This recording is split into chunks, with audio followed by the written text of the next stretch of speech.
वाह वाह, भगवान के नाम पे। Keep the change. सेठ सेठ, भगवान के नाम पे कुछ दो ना सेठ।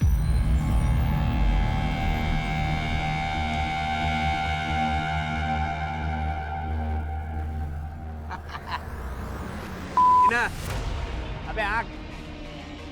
अरे नगीना तू, ए कालू लाली, इधर आओ इधर आओ। अरे ये क्या है? हट, छी। 10,000 रुपए का शर्ट है। और ये क्या है? हाथी का दांत है, हाथी का दांत। हाथी का दांत? अबे हाथी के छोटे बच्चे का दांत। जा। अच्छा। अबे तेरा नगीना ना अभी किसी की किस्मत का नगीना बन गया है। उसको भी चमका दिया और खुद भी चमक गया। कौन है वो जिसको चमका दिया बे तूने?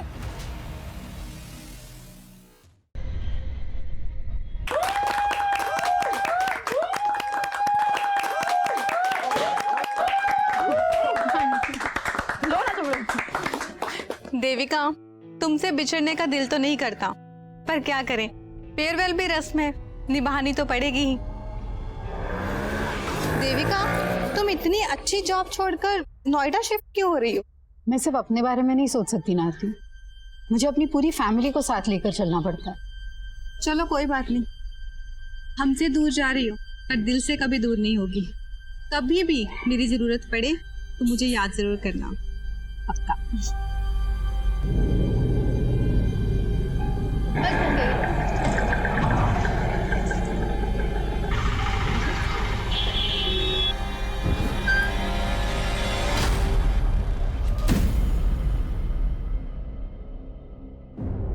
रिया, ये क्या कर रही हो? सामान क्यों फाड़ रही हो? आपने मेरे सामान को हाथ में कैसे लगाया मम्मा? मुझे बच्ची समझा आपने? रिया, बिहेव। क्या बात है देविका, क्यों डांट रही हो बच्ची को? बच्ची ये बोल रही है कि अब बच्ची नहीं रही। आप ज्यादा बोलो मत मम्मा, मुझे सिर्फ इतना बताओ मैंने नया टेडी कहाँ रखा है? रिया, अच्छा बेटा, नया टेडी वो तो ऊपर रखा हुआ है, जा ले ले जा। क्या बात है? मनीष, हम नोएडा तो शिफ्ट हो जाएंगे, but do you really feel Riya वहां ये बदतमीजी बंद कर देगी? क्यों, तुम्हें अपनी माँ और बहन पे भरोसा नहीं है?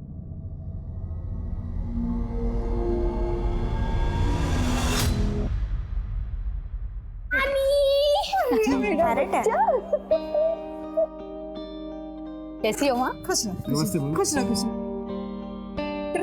वो ट्रक पीछे से आ रही है, 2 घंटे लेट है, वो डायरेक्ट अपने नए घर में जाएगी। अच्छा अच्छा, तब तक सामान निकालो। सामान निकालो। अंदर चल।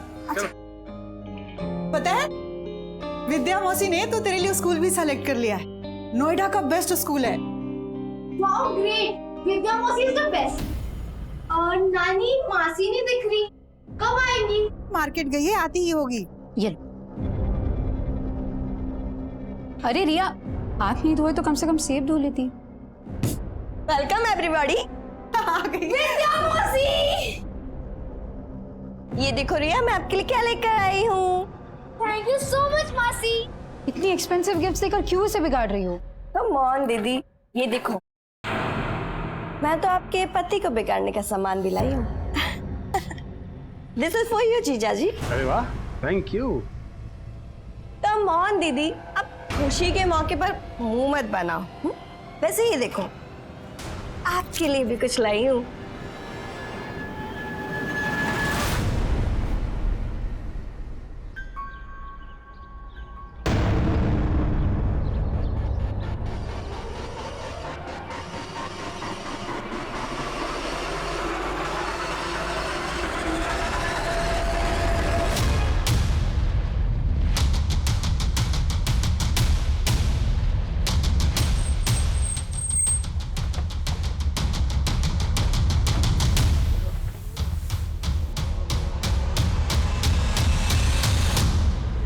विंडो खोलो, सारे दरवाजे खोलो, खोलो सर। तो गैस सिलेंडर का नॉब तो ऑन है, शायद गैस खत्म होने की वजह से दोनों बॉडीज पूरी तरह से जल नहीं पाई। बहुत ही ब्रूटल मर्डर्स है, दोनों के हाथ पैर बांधे गए। जिसने भी इन दोनों को जलाया होगा उसके दिल में इन दोनों के लिए बहुत ही गहरी नफरत रही होगी। इतनी गहरी नफरत कि उस नफरत की आग में दोनों को जलाकर स्वाह कर दिया।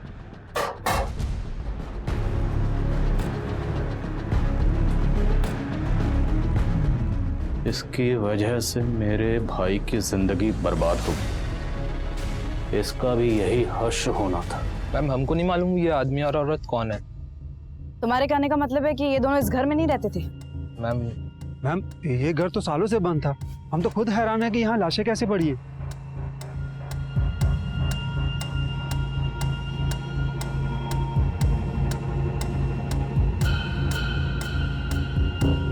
आप लोग बोल रहे हैं कि ये घर सालों से बंद है, लेकिन यहाँ का सामान देखकर तो ऐसा लग रहा है कि यहाँ सिर्फ आदमी औरत ही नहीं बल्कि कोई बच्चा भी रहता होगा। मैम हमें इसके बारे में कुछ नहीं पता, और वैसे भी घर हमारी कॉलोनी से बहुत दूर है। अब यहाँ पे कौन आया, कब आया, कैसे आया, मैम इसके बारे में हमें कुछ भी नहीं पता। कमाल, पूरे मोहल्ले में कोई नहीं जानता यहाँ कौन रहता था? सर मुझे तो लग रहा है ये लोग कुछ छुपा रहे हैं। पूरा मोहल्ला कुछ क्यों छुपाएगा? पता करो, इस घर का मालिक कोई और है या ये दोनों इस घर के मालिक?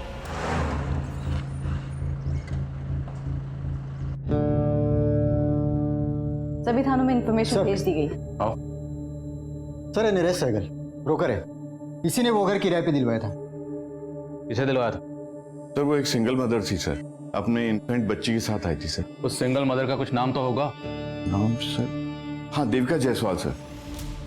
मैडम एक नंबर प्रॉपर्टी है यहाँ, इतना शांत माहौल कहीं और नहीं मिलेगा इस इलाके में, और फिर बच्चे के सोने उठने में कोई दिक्कत नहीं होगी यहाँ। सर देविका को वो मकान देखते ही पसंद आ गया था सर, और सर 3 महीने से अपनी बच्ची के साथ वहाँ रहने भी लगी थी। और मोहल्ले वाले तो बोल रहे वहाँ कोई नहीं रहता था। रेंट एग्रीमेंट है तुम्हारे पास? सर वो रेंट एग्रीमेंट होने ही वाला था सर, लेकिन मकान मालिक को टाइम ही नहीं मिल पा रहा था, इस वजह से। मकान मालिक कौन है? विक्रांत पाठक सर, दिल्ली में रहता है सर। उस मकान का पूरा जिम्मा उसने मेरे ही हाथ में सौंप रखा है। भले ही रेंट एग्रीमेंट ना हुआ हो सर, लेकिन देविका ने 11 महीने का एडवांस रेंट और डिपॉजिट का चेक मुझे दे दिया था सर, जिसमें से मैंने डिपॉजिट का चेक और 3 महीने का रेंट सर मकान मालिक के अकाउंट में जमा कर दिया सर। देखो ऐसा है, उस घर में हमें कोई बच्चा तो नहीं मिला, लेकिन एक आदमी और एक औरत की लाश। मामला सीरियस है, समझ रहे हो तुम?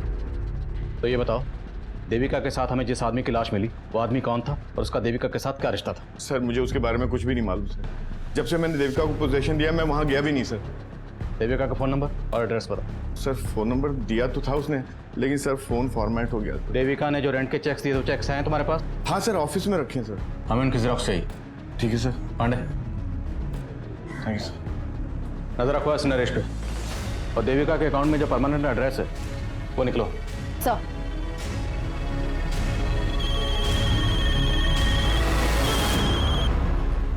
हाँ बोलो यादव।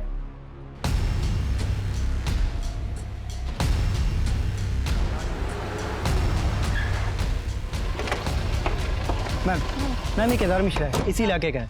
ये उस घर के बारे में कुछ बता रहा था जहाँ पे उस औरत और मर्द की लाशें मिली। मैम कुछ समय पहले जब मैं उस घर के पास से गुजर रहा था तो मैंने देखा कि उस घर के मालिक मिस्टर पाठक और कुछ लोग मिलकर उस घर के पीछे की तरफ गड्ढा खोदकर कुछ तो गाड़ रहे हैं। क्या गाड़ रहे? एक बड़ा सा मोटा सा बोरा था, उस बोरे में क्या था मुझे पता नहीं, लेकिन खून के धब्बे लगे हुए। उस घटना के बाद किसी को उस घर में देखा था? मतलब ये जो मर्द और औरत की लाश मिली है, क्या उनमें से किसी को देखा था? नहीं मैडम, मैंने उस घटना के बाद किसी को नहीं देखा। अब उस घर में कौन रहने आया, क्या हो रहा था, मुझे कुछ नहीं पता इसके बारे में।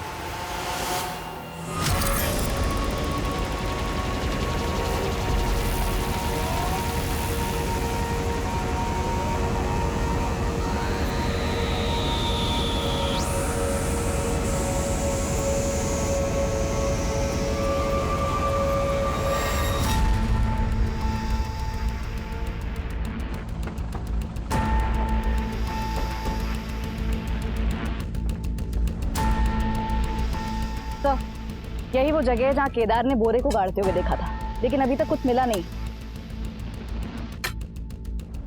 तो ये केदार,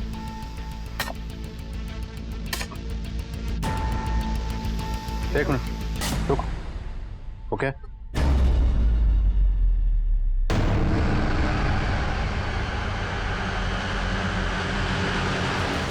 केदार, तूने तो कहा था या तूने मकान मालिक को बोरे में कुछ गाड़ते हुए देखा है? यहाँ से तो बच्चे की लाश मिली है। मैडम मैंने बहुत पहले देखा था। बोल क्या पता है तुझे? मैं सच बता रहा हूँ। ऐसे नहीं बोला। यादव थाने लेकर जाओ, अच्छे से पूछताछ करो। नरेश ने बताया था कि उसने देविका को इस घर में एक बच्चे के साथ रहते हुए देखा था, और अब घर के पीछे ये बच्चे की लाश। वो लाश को देखकर लगता है जैसे इसे कल परसों दफनाया गया, क्योंकि लाश अभी सड़नी शुरू ही हुई है। सर केदार भी यही कह रहा है कि उसने मकान मालिक को यहाँ बोरे में कुछ गाड़ते हुए देखा था। ये चक्कर क्या है, कुछ समझ में नहीं आ रहा। इस चक्कर का जवाब मकान मालिक पाठक ही देगा। उठाओ उसे। उस घर का मालिक विक्रांत पाठक पुलिस के हाथ लगने से पहले ही फरार हो चुका था। विक्रांत पाठक मुझे जल्द से जल्द अंदर चाहिए। विक्रांत और नरेश, ये इन दोनों की मिलीभगत हो सकती है। नरेश पे भी नजर रखो। सर।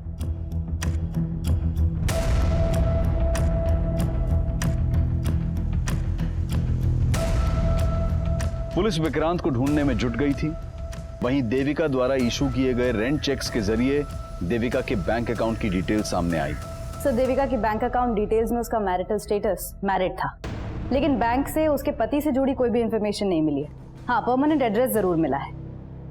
तो हो सकता है जिस आदमी की लाश हमें देविका के साथ मिली वो देविका का हस्बैंड हो और वो बच्ची देविका की बेटी। लेकिन सर, देविका ब्रोकर नरेश से झूठ क्यों बोलेगी कि वो सिंगल मदर थी? एड्रेस कहाँ का है?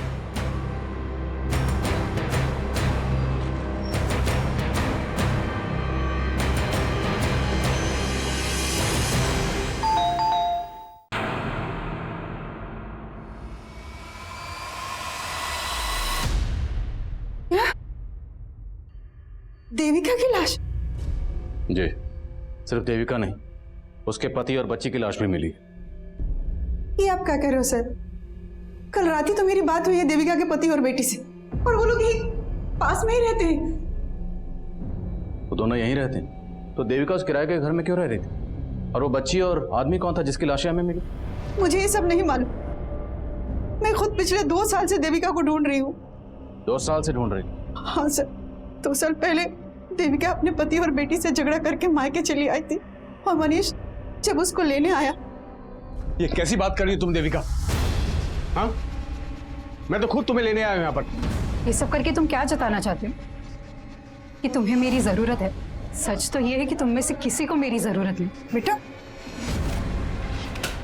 ये क्या बोल रही है और कहाँ जा रही है? तो अपने मन की शांति ढूंढने। यहाँ से जाने के बाद देविका ने अपना नंबर बंद कर दिया। हमने ढूंढने की बहुत कोशिश, पर कुछ पता नहीं चला। देविका का पति और बच्ची यहाँ रहते हैं, वहाँ का एड्रेस दीजिए और फोन नंबर भी।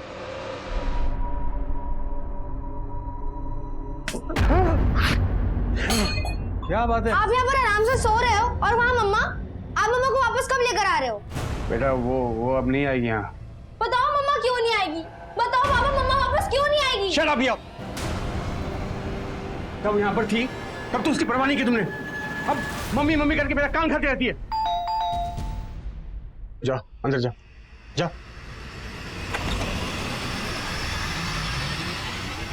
क्या? देविका की लाश? बहुत ही गहरी नफरत निकाली गई। देविका के हाथ पैर बांधकर उसे चूल्हे पर जलाया।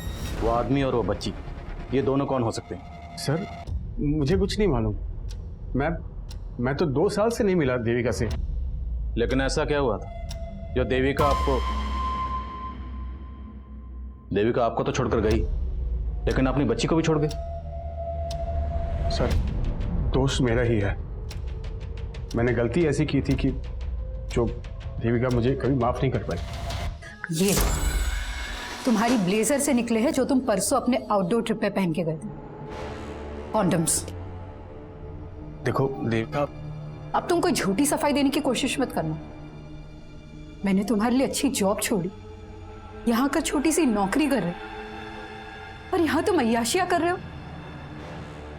अब बस मैं और रिया तुम्हारे साथ नहीं रह सकती।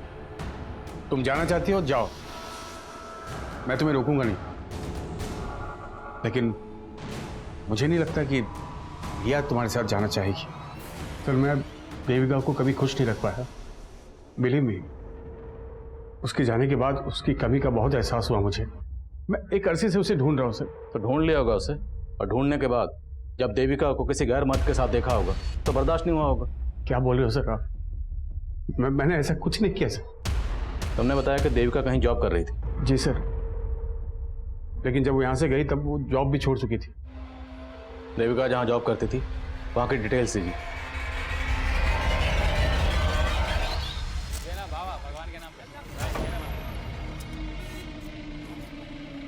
Keep the change. सेठ, भगवान के नाम पे कुछ दो ना सेठ।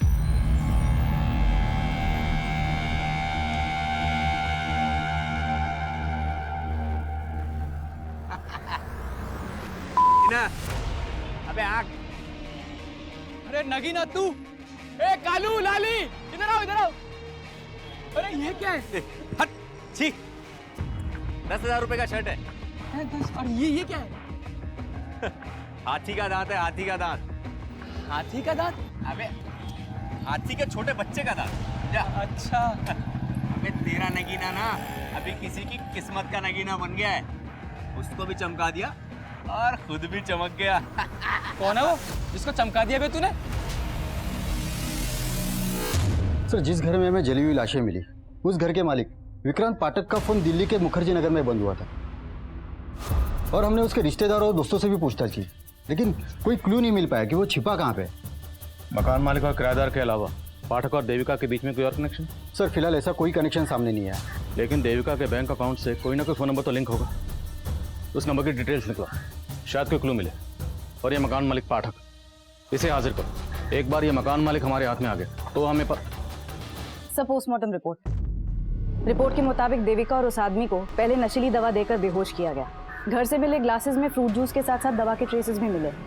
बेहोश करने के बाद उनके हाथ पैर बांधकर दोनों को जला दिया गया। बच्ची की मौत धुएं से सफोकेशन की वजह से हुई। एक मर्द, एक औरत और एक बच्ची, देखने में तो फैमिली लगती है, पर ये फैमिली थी या नहीं थी इसके लिए इन तीनों का डीएनए टेस्ट करवाना हो। पर मारने से पहले इन दोनों को जूस में बेहोशी की दवा पिलाई गई, तो मतलब साफ ये काम किसी जान पहचान वाले का ही है।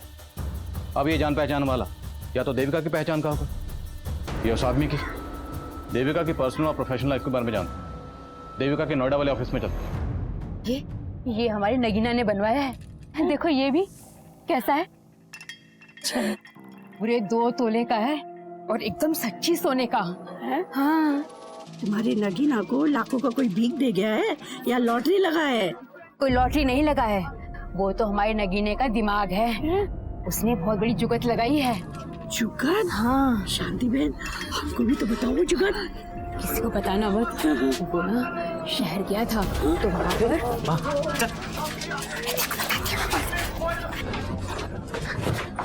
ये क्या बेवकूफी कर रही है? किसी को पता चल गया तो कितना बड़ा आफत आ जाएगा, तेरे को मालूम है क्या? अरे तू ही तो बोला था कि आफत उसको आएगा जिसने तुझको इतना पैसा दिया। जरा उठा उठा के ना तेरे दिमाग में कचरा ही भर गया है माँ। भी अपना मुंह बंद रख, समझी? जो मैं बोलता हूँ वही कर।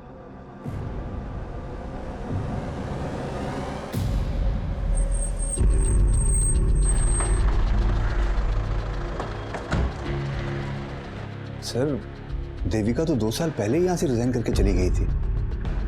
2 साल से मैं भी उसके कांटेक्ट में नहीं हूँ। मुझे बहुत हैरानी हो रही है कि उसकी इस तरीके से हत्या हो गई। सिर्फ देविका का ही नहीं, एक बच्ची और एक आदमी की लाश भी मिली। क्या देविका का यहाँ किसी के साथ अफेयर था? मैम, देविका का किसी से अफेयर हो ही नहीं सकता। वो तो खुद अपने पति से परेशान रहती थी। उसने तुम्हें अपने पति के बारे में कुछ बताया था? देविका का पति गोरखपुर में एक सेल्समैन की नौकरी करता था और 3 साल पहले वो नोएडा में शिफ्ट हुए थे, पर देविका उनके साथ नहीं आना चाहती थी। क्यों? क्योंकि देविका बहुत ही क्वालिफाइड थी मैम, और वो गोरखपुर में एक एरोस्ट्रेस इंस्टीट्यूट में ग्रूमिंग इंस्ट्रक्टर का जॉब करती थी। लेकिन फैमिली के लिए वो यहाँ आ गई और रिसेप्शनिस्ट का जॉब कर रही थी। लेकिन इतने सब सैक्रिफाइस के बाद भी ना उसका पति उसे इम्पोर्टेंस देता था और ना उसकी बेटी उसे समझती थी।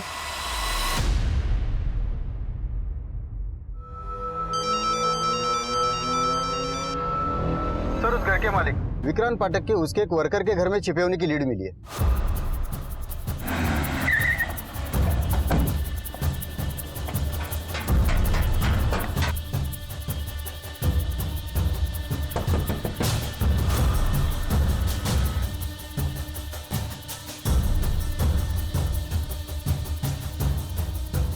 साहब, देविका और उसके बच्चे से मैं आज तक नहीं मिला, और फिर अपने किराएदार को मरवा के क्या मिलेगा मुझे?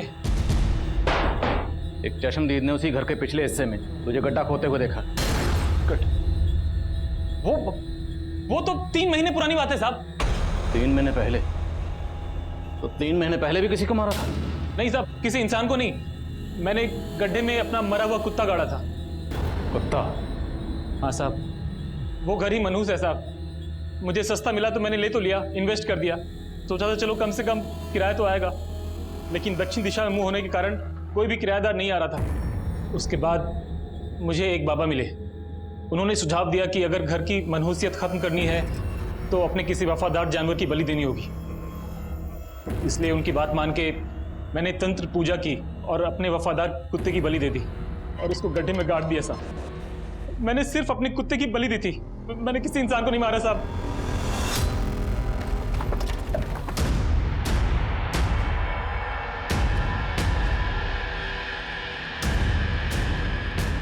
सर मैंने यहीं पे गाड़ा था।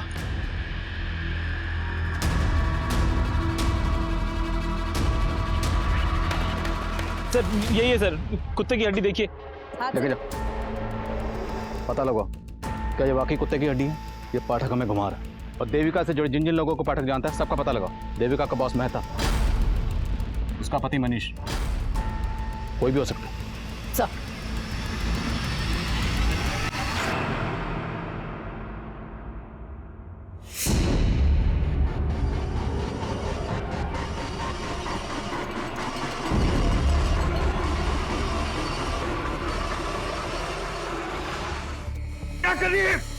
क्या करी तू? आपने मारा ना मेरी मम्मी को, इसलिए उस दिन बोल रहे थे ना कि मम्मा वापस नहीं आएंगी। तू? आपको मैं छोड़ूंगी नहीं। रिया! आपके सामने आपको एक्सपोज कर दूंगी।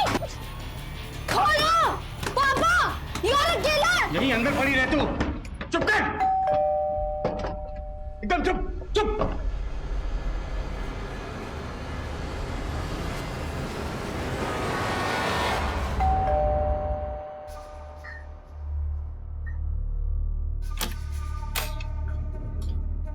ये क्या हुआ? खोलो, पापा। और ये रिया क्यों चिल्ला रही है? क्या बताओ विद्या?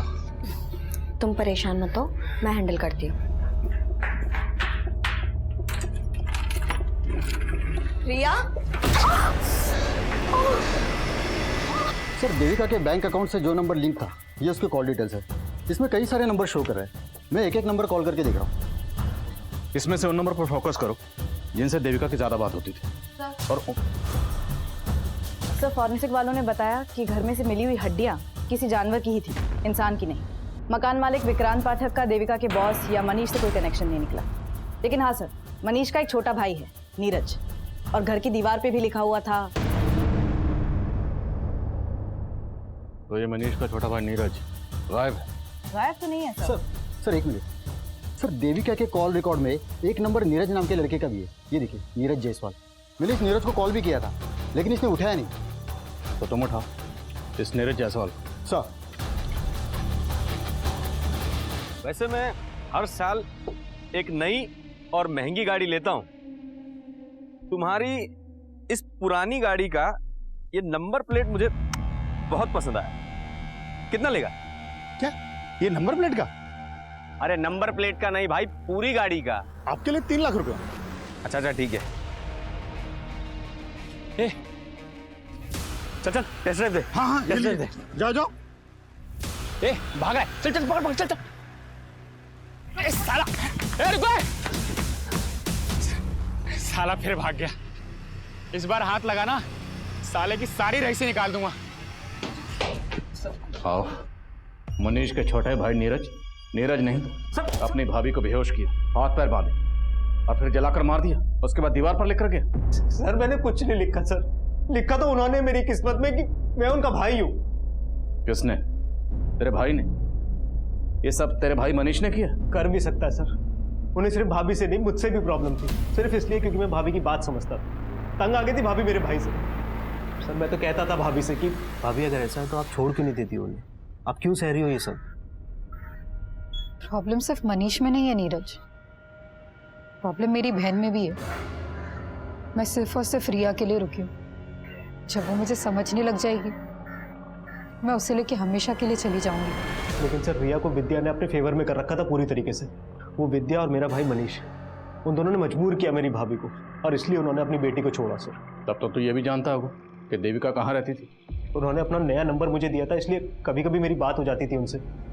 लेकिन सर भाभी ने मुझे कभी नहीं बताया कि वो कहाँ रह रही थी। कभी कभी बात होती थी तो बातों में ये तो बताया होगा तेरी भाभी ने कि वो आदमी कौन था जिसके साथ वो रह रही थी। सर मुझे कुछ नहीं पता इस बारे में सर, और सर आप मुझ पर शक करके गलती कर रहे हैं।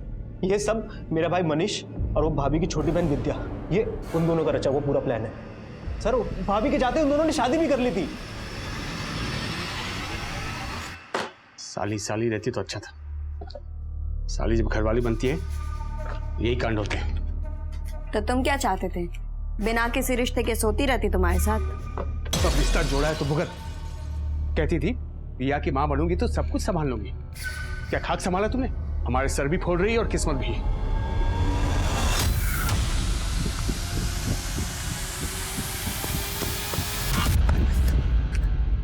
नहीं नहीं नहीं सर उस मनुष्य और विद्या को उठा के लाए। बिठा दे रहा हूं। जैन सर। जी सर। ठीक है सर, मैं अपडेट करता हूँ आपको। सर, देविका के कॉल रिकॉर्ड्स में एक ऐसा नंबर मिला है जो कंटिन्यूसली स्विच ऑफ जा रहा है। किसका नंबर है ये? सुरेश तिवारी। इसका फोन हत्या वाली रात उस घर के एरिया में बंद हुआ जहां से लाशें मिली थी। नंबर कहाँ का है? मेरठ। तुरंत मेरठ निकल, उठाओ इसे।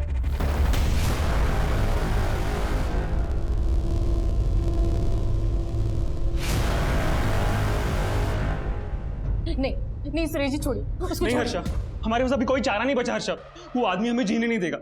हम उसका टॉर्चर सह के नहीं। मेरी बात सुनिए, अगर आप चले गए तो हम दोनों का क्या होगा? हर्षा, मुझे पता है कि हमने साथ जीने मरने की कसम खाई थी।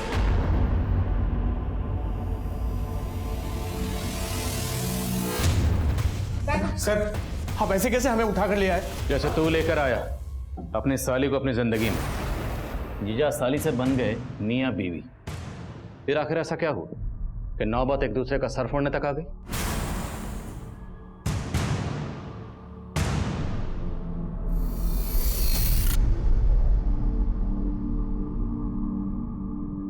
आई एम सॉरी मम्मा, मैंने कभी भी आपकी रिस्पेक्ट नहीं की। I am very bad. Please मुझे माफ कर दो। प्लीज वापस आ जाओ। हमें फिक्र थी रिया की, इसलिए शादी की। रिया की फिक्र का वास्ता देकर अपनी शादी को जस्टिफाई कर रहे हो? नहीं सर, आप गलत सोच रहे हैं। हमारी शादी से तो दी को भी कोई प्रॉब्लम नहीं थी। देखो, अब मैं तुम दोनों के बीच में पिसना नहीं चाहती और ना ही तमाशा करके घर की इज्जत पे आंच आने देना चाहती। तुझे मनीष पसंद है ना, तू बना ले इन्हें अपना पति।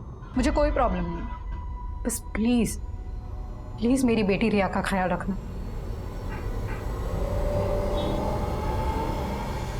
और अचानक से खुद से कहीं चली गई। अचानक से चली गई या तुम दोनों ने इसे जाने के लिए मजबूर कर दी? सर, हम मानते हैं कि हमसे भूल जरूर हुई है और इस आदमी से शादी करके तो मैं भी दीदी की तरह पछता रही हूँ। क्या? तो पछता तो मैं रहा हूँ सर इससे शादी करके।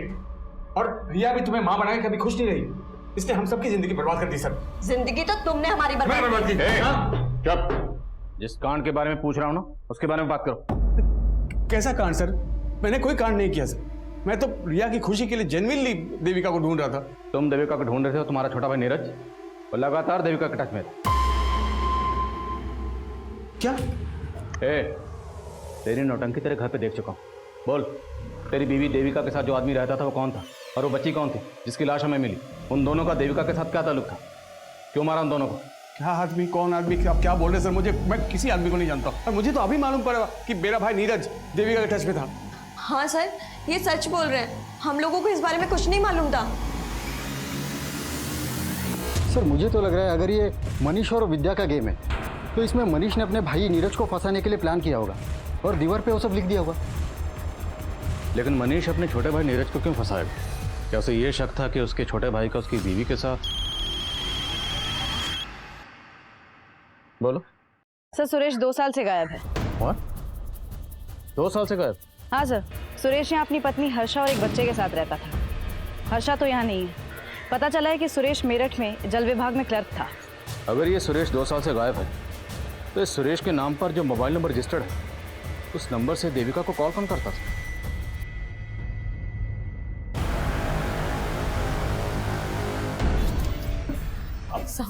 आप फिर से आ गई। आपसे बोला ना जैसे ही आपके पति का पता चलेगा आपको बुला लेंगे। वो शायद नहीं मिलेंगे साहब, उन्होंने आत्महत्या कर ली होगी। क्या? तुम तो पहले बोल रही थी सुरेश लापता है, अब बोल रही उसने आत्महत्या कर लिया। ये लगा के रखा तुमने? साहब, एक बात हम आपको पहले बताए नहीं थे। 2 साल पहले ऐसे ही अपने बॉस से तंग आकर उन्होंने आत्महत्या करने की कोशिश की। नहीं देखिए, आप ऐसा नहीं कर सकते। अगर आपका बॉस आपको तंग करता है तो आप उसकी शिकायत अपने बड़े अफसर से कीजिए। क्यों आप हमको अनाथ करके जाना चाहते हैं? हमारी बात कोई नहीं सुनेगा हर्षा। हमारे बॉस ने सबको अपने खिलाफ कर दिया। कौन बॉस? वो विनायक मिश्रा।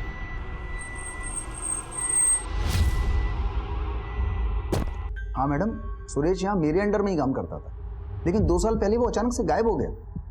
गायब हो गया? कहाँ गायब हो गया? दरअसल सुरेश एक नंबर का करप्ट आदमी था। रिश्वत ले लेके उसने बहुत गबन की और मुझे तो लगता है वो इसीलिए गायब हुआ है। एक तरफ सुरेश तिवारी का बॉस विनायक मिश्रा पुलिस को यह बता रहा था कि सुरेश जल विभाग में गबन करके पिछले 2 साल से गायब हुआ था। वहीं दूसरी तरफ सुरेश की बीवी हर्षा ने एक दूसरे पुलिस स्टेशन में सुरेश की मिसिंग रिपोर्ट फाइल की थी और वो ये कह रही थी कि सुरेश ने आत्महत्या कर ली होगी। जल्द ही ये जानकारियां दोनों पुलिस स्टेशन के बीच साझा हो गई और सुरेश की बीवी को उस आदमी की लाश की शिनाख्त के लिए बुलाया गया जो विक्रांत पाठक के घर में एक महिला और बच्चे की लाश के साथ मिली थी। तो आप कह रही हैं कि ये लाश सुरेश की, लेकिन जहां आपने इसकी मिसिंग कंप्लेंट फाइल की थी वहां आपने ये भी कहा था कि सुरेश ने आत्महत्या की होगी। तो अगर सुरेश ने आत्महत्या की थी तो ये लाश सुरेश की कैसे हो सकती है? हम अपने पति की लाश को पहचानने में धोखा नहीं खा सकते। पर विनायक तो ये कह रहा है कि सुरेश गबन और रिश्वत लेकर भागा। झूठ बोल रहा है वो, वही फंसा रहा था सुरेश जी को। एक काम ढंग से होता नहीं तुमसे। सर पर हमारी गलती क्या है तो बताइए। विनायक बहुत नीचा दिखाता था सुरेश जी को, सारे स्टाफ के बीच में डांट देता। साहब विनायक इसी ताक में रहता था कि कब वो सुरेश जी को काम से निकलवा दे और अपने एक रिश्तेदार को रख ले। और साहब सुरेश जी से एक गलती भी हो गई थी, उसी का फायदा उठा के उनके ऊपर रिश्वत लेने का और गबन का इल्जाम लगा दी। तो सुरेश से आखिर ऐसी क्या गलती हुई थी?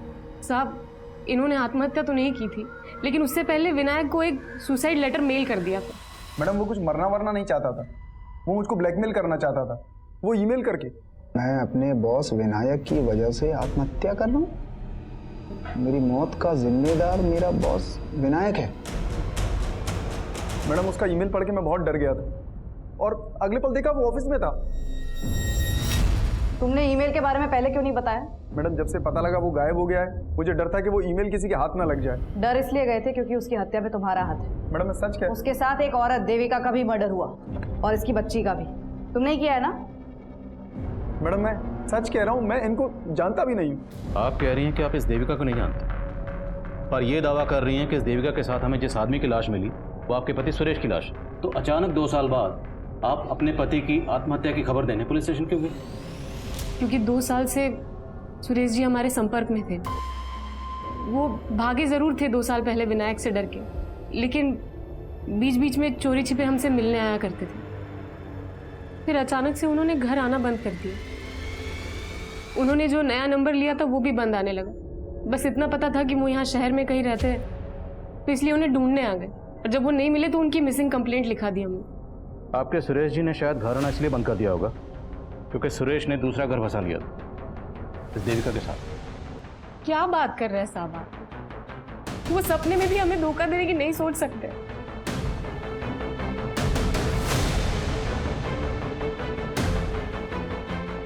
सर ये औरत दिखने में जितनी सीधी है, विनायक उतना ही चालाक है। पहले ये केस देविका से कनेक्टेड लग रहा था, लेकिन अब लग रहा है कि ये केस इस सुरेश से भी कनेक्टेड है। सर मैंने चेक किया, सुरेश का बैंक अकाउंट उसी बैंक में था जिसमें देविका का था। इनफैक्ट सुरेश ने एज अ गारंटर किसी नगीना नाम के आदमी का बैंक अकाउंट भी उसी बैंक में खुलवाया था। इस नगीना का इन कत्ल से क्या ताल्लुक है? तो नगीना एक भिखारी था, अचानक से उसके बैंक अकाउंट में बहुत सारे पैसे आ गए थे और 1 हफ्ते पहले उसका मर्डर हो गया। वो लोग भी हैरान थे कि अचानक एक भिखारी के पास इतने पैसे कहाँ से आ गए, और जब उसके बैंक अकाउंट होने की बात पता चली तो उन्होंने मुझे कॉन्टैक्ट किया। लेकिन इस नगीना का मर्डर किसने किया? सर विनोद नगर पुलिस को भोलू और कालू नाम के आदमियों पे शक है। ये नगीना के साथ भीख मांगते थे। लेकिन सुरेश एक भिखारी का बैंक अकाउंट खुलवाने के लिए उसका गारंटर क्यों बनेगा? और भिखारी के अकाउंट में इतने सारे पैसे और दोनों का मर्डर भी हो जाता है। इस नगीना का कोई जान पहचान का है, कोई रिश्तेदार कोई भी? नगीना की माँ शांति कचरा बीनने का काम करती है। साहब हमारे नगीना को भोला और कालू ने मारा और आप हमें यहाँ ले आए। तो मैं इसलिए लेकर आए कि तुम्हारे बेटे के पास इतने पैसे कहाँ से है जो बैंक में अकाउंट खोला, और पहले उसके अकाउंट में लाखों रुपए रहते थे, अब 1 पैसा नहीं। कहाँ गए बोलो? साहब वो सारा पैसा निकालकर घर में छिपा दिया था। और पैसे आए कहाँ से थे? वो एक आदमी ने उसे दिया था और उसका खाता भी खुलवाया था साहब। ये था वो आदमी? नहीं साहब, हम नहीं जानते कि वो कौन था। हमारा बेटा ही मिला था उससे। अरे सेठ लोग के पास है ना, पैसा छुपाने के लिए जगह नहीं रहता है, इसके लिए मेरे जैसे लोग को ढूंढते। उसने मेरा अकाउंट खुलवाया ताकि अपना काला पैसा सफेद कर सके। लेकिन बेटा, सफेद खाने से हमारा क्या फायदा? अरे माँ, वो मेरे अकाउंट में पैसा डालेगा, थोड़ा खुद लेगा, बाकी अपना। अरे उसने बोला है मुझे नौकरी भी लगाएगा। नगीना का किस्मत बदल गया था, तभी भोला और कलू से चिढ़ते थे, इसीलिए मार डाला उसको। अब आप हमें छोड़ दीजिए और उनको पकड़िए। सर, अगर हम नगीना की माँ का भरोसा कर भी ले तो सवाल ये उठता है कि सुरेश नगीना को इतने पैसे दे कैसे सकता है? कहीं उसके रिश्वत और गबन के पैसों की कहानी तो नहीं? लेकिन सुरेश मर चुका है, तो मुमकिन है पूरा का पूरा खेल कोई और ही खेल लो। और हमें उस खिलाड़ी को ढूंढना है जिसने सुरेश के जरिए नगीना का बैंक अकाउंट खुलवाया। नगीना मर्डर केस सामने आने के बाद साजिश की कई गहरी परतें नजर आ रही थी, जिनके जवाब ढूंढने के लिए पुलिस ने कल्लू और भोलू की तलाश तेज कर दी। और पुलिस के खबरी नेटवर्क ने जल्द ही कल्लू और भोलू की मौजूदा ठिकाने का पता लगा लिया।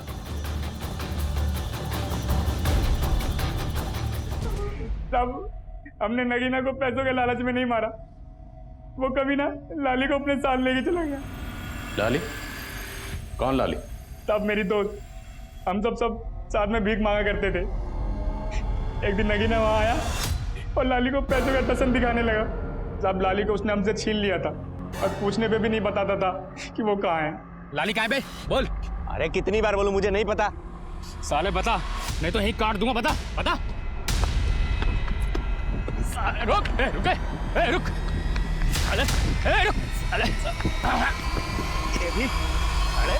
लाली का पता चला? नहीं साहब।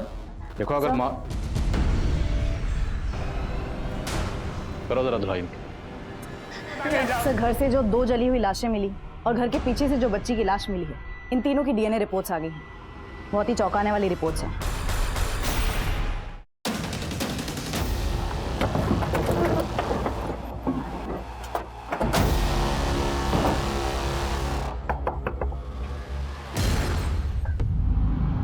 हमसे दूर जा रही हो पर दिल से कभी दूर नहीं होगी।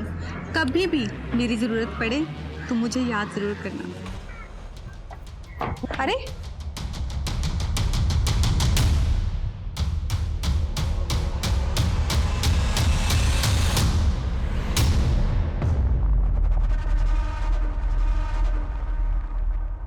रिपोर्ट से पता चलता है कि बच्ची का डीएनए सुरेश के डीएनए से तो मैच करता है, पर देविका से नहीं। इसका मतलब वो डेड बॉडी देविका की नहीं है। मतलब ये सारा का सारा गेम देविका।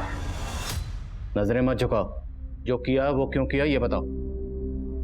मैं तो बस शांति की जिंदगी जीना चाहती थी, पति और बेटी का प्यार चाहती थी, लेकिन किसी ने मुझे नहीं समझा। मैं सबसे तंग आकर चली गई थी। कोई अच्छी सी नौकरी ढूंढ कर सेल्फ डिपेंडेंट बनना चाहती थी। और फिर एक दिन जॉब ढूंढते ढूंढते मेरी मुलाकात सुरेश से हुई। हम अच्छे दोस्त बन गए, साथ रहने लगे। लेकिन इसके बारे में मैंने अपने घर वाले से कुछ नहीं कहा। और तुम्हारा देवर नीरज, वो तो लगातार तुम्हारे टच में था। मैं उसके कांटेक्ट में थी, लेकिन सिर्फ इसलिए क्योंकि मैं जानना चाहती थी कि वहां क्या हो रहा था। और जब पता चला कि मनीष ने सच में विद्या से शादी कर ली, तो मैंने भी सुरेश से शादी कर ली। मैं एयर हॉस्टेसेस को ग्रूमिंग करने के लिए ऑनलाइन टीचिंग का जॉब कर रही थी। अच्छे खासे पैसे भी कमा लेती थी। लेकिन सुरेश कुछ नहीं कर पा रहा था। उल्टा वो तो मुझसे पैसे लेकर अपनी बीवी को भेजता था। इसलिए उसे छोड़कर अपनी बेटी के साथ उस घर में रहने चली गई। लेकिन वो मुझे ढूंढता हुआ वहां भी आ गया और कहने लगा, देविका, ये बेटी मेरी भी है। ये हमारे प्यार की निशानी है देविका। और मैं उस हर्षा से नहीं, मैं सिर्फ तुमसे प्यार करता हूँ। तुम ये सोचो कि मैंने उस हर्षा को छोड़ दिया है। मैंने फिर सुरेश को एक मौका दिया, लेकिन अभी भी उसकी नीयत मेरी कमाई पर ही थी। तुम टेंशन मत लो हर्षा, मैंने सब सेट कर दिया। बस कुछ ही दिनों की बात है, फिर हम वापस साथ रहेंगे। मुझे शक होने लगा कि वो मेरे साथ बहुत बड़ा गेम खेल रहा है। और उस दिन से मैंने उस पर नजर रखना शुरू किया। फिर एक दिन मैंने उसको एक भिखारी के साथ देखा। उसका हूबहू हुलिया अपने जैसा बनवा दिया। मैं उसका सारा प्लान समझ गई थी।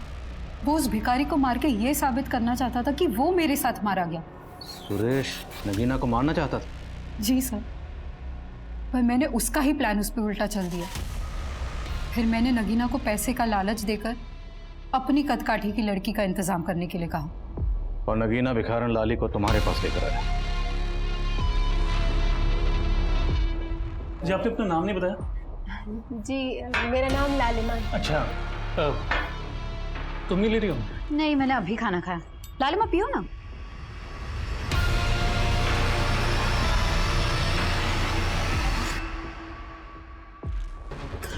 दोनों बेहोश है, जल्दी जल्दी हाथ पैर बांधो।